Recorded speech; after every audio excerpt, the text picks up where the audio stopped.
Pourquoi Anne Hidalgo est aujourd'hui à 3%? Tout simplement parce que elle est symptomatique de cette gauche qui a troqué le peuple contre une coupe de champagne. Enfin, cette gauche qui ne défend pas Mila pour ne pas déplaire à cet électorat islamo-gauchiste, cette gauche en effet qui préfère s'intéresser à la progression de l'écriture inclusive dans notre société plutôt que de s'intéresser au sort des ouvriers. Anne, on résume, 975 exemplaires vendus, 4% d'intention de vote et 7,7 milliards de dettes pour la mairie de Paris.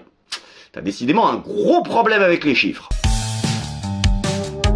Anne Hidalgo pâtit aussi de ses faux départs de campagne. Une première déclaration de candidature en septembre, avant de devoir finalement passer par une primaire interne au parti et se relancer à nouveau en octobre. En attendant, le programme politique n'est toujours pas là et l'argent pour la campagne non plus, les banques hésitant à lui accorder des prêts, faute de sondages encourageants. Anne, elle a de grands projets pour la France. Elle veut, je cite, offrir un avenir à nos enfants et offrir une France plus juste. On dirait un discours de Miss France. À la fin, j'ai cru que Jean-Pierre Foucault allait lui remettre un diadème. Bah oui, Madame 3%, Madame Saccage Paris semble vouloir relancer sa campagne en visant un électorat communautaire et elle se vautre dans le clientélisme. Mais il y a pourtant de la concurrence sur le créneau, car avec la France Insoumise, Europe Écologie, les Verts qui sont déjà très mobilisés et qui n'ont jamais hésité à avancer bras dessus, bras dessous avec des leaders de l'islam politique, parfois scandant même Allah Akbar au cœur de Paris. Anne, t'as été élue à Paris parce que les gens s'en foutent. Eh ben les présidentielles c'est différent. Les gens s'en foutent, mais moins. Une primaire de cette gauche, arbitrée par nos concitoyens.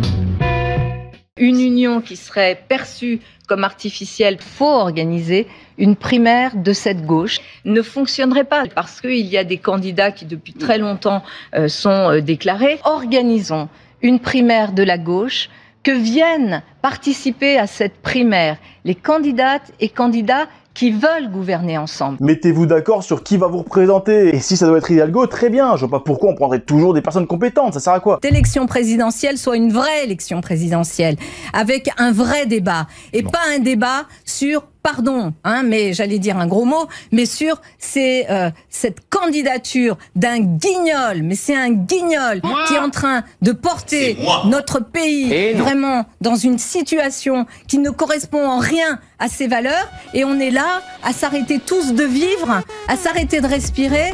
Mais moi, je veux que le débat de cette élection présidentielle porte véritablement sur la vie des Français. Quand tu parles d'égalité, tu parles bien de celle qui te dispense de porter un masque dans le train alors qu'une personne lambda se serait tapé 135 € d'amende. On est d'accord. Quand tu parles d'avenir, tu parles bien d'un avenir comparable à celui de la plus belle ville du monde que tu as transformée en ville poubelle, remplie de salles de shoot, option coupage de gorge. On est d'accord. Et quand tu parles de gagner, on est bien d'accord que tu es au clair d'être à 5% actuellement dans les sondages.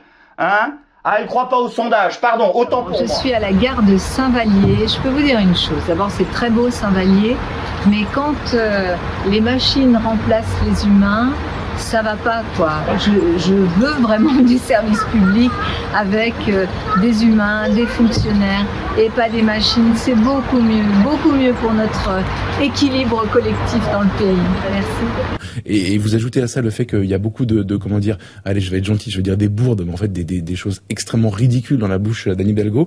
On a quand même entendu dire j'irai jusqu'au bout parce que j'irai jusqu'au bout, et puis aujourd'hui elle fait rire tout le monde parce qu'elle se plaint sur les réseaux sociaux de la robotisation du monde devant une machine pour vendre des tickets de TER qui existent depuis une trentaine d'années. Bref. Madame Hidalgo a déclaré: je veux vraiment du service public avec des humains, des fonctionnaires et pas des machines.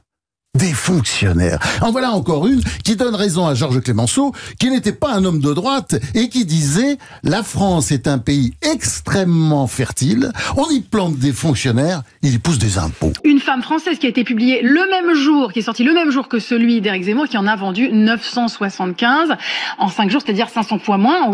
Oh ouais, non, là ça démarre fort. Attends, 975 exemplaires vendus en 5 jours. Ça veut dire qu'en moins d'une semaine, la totalité de son électorat potentiel a déjà acheté son bouquin. Tous ces enseignants de gauche qui nous racontent que l'école publique c'est formidable, mais qui mettent tous leurs enfants, en effet, dans l'école privée. Et moi qui suis enseignant, j'ai vu à quel point la gauche a ravagé le système éducatif avec son nivellement par le bas. En tout cas, Anne, elle a un problème, c'est qu'elle a du mal à tenir ses promesses. Elle a promis de s'occuper de Paris, on a vu le résultat. Elle a promis de ne pas se présenter au présidentiel, elle l'a fait. Tout ce que j'espère, c'est qu'elle ne promettra jamais d'arrêter la politique.